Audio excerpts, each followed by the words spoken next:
সরকারি চাকরিতে কোটা সংস্কার দাবিতে চলতি মাসের শুরুর দিকে আন্দোলনের নামে শিক্ষার্থীরা তৃতীয় পক্ষ সুযোগ নেয়, পরবর্তীতে যা রূপ নেয় সহিংসতায়। সরকারি হিসেবে প্রাণ যায় 150 জনের, গুলিবিদ্ধ হয় আরো অসংখ্য মানুষ। এর প্রেক্ষিতে আন্দোলনরতদের ওপর গুলি না চালাতে এবং বৈষম্য বিরোধী ছাত্র আন্দোলনের 6 সমন্বয়কে অবিলম্বে মুক্তি দেওয়ার নির্দেশনা চেয়ে সোমবার রিট করেন সুপ্রিম কোর্টের 2 আইনজীবী। মঙ্গলবার দ্বিতীয় দিনের মতো শুনানি করেন বিচারপতি মোস্তফা জামান ও বিচারপতি এস.এম. মাসুদ হোসাইন দোলনের হাইকোর্ট বেঞ্চ। আদালত বলেন, সব মৃত্যুই দুঃখজনক। আন্দোলনকে কেন্দ্র করে সহিংসতার ঘটনায় কোর্ট লজ্জিত।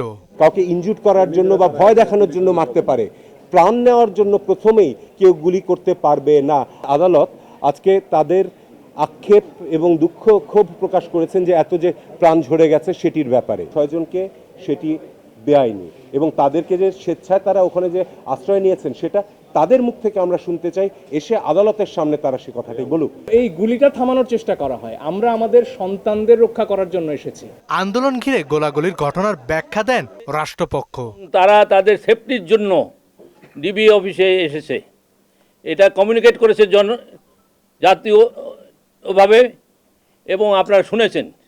কিন্তু এই 2 জন অ্যাডভোকেট এই ঘটনা সাপ্রেস করে তাদের সাবমিশন রেখেছিল, যেটা গুরুতর অন্যায় এবং এই রিট পিটিশন মেনটেনেবল না। সুদবিহীন ব্যাংকিংয়ে আত্মশুদ্ধির পথ এনআরবিসি ব্যাংকের ইসলামিক ব্যাংকিং আল আমিন। এখন হাইকোর্ট থেকে একটা ভেগ আদেশ দেওয়া হয় যে পুলিশ গুলি করতে পারবে না, এটা কিসের ইঙ্গিত? তার মানে কি? ভ্যান্ডালিজম, ছাত্রদের আন্দোলন, ছাত্ররা ওদের ন্যায্য দাবির প্রতি গভর্নমেন্টের সর্বপ্রথম ছাত্ররা রাস্তায় নামার আগেই সরকার অ্যাপিল ফাইল করেছে। রিটের পরবর্তী শুনানি হবে বুধবার। কাজী পাপ্পু, মোহনা সংবাদ, ঢাকা।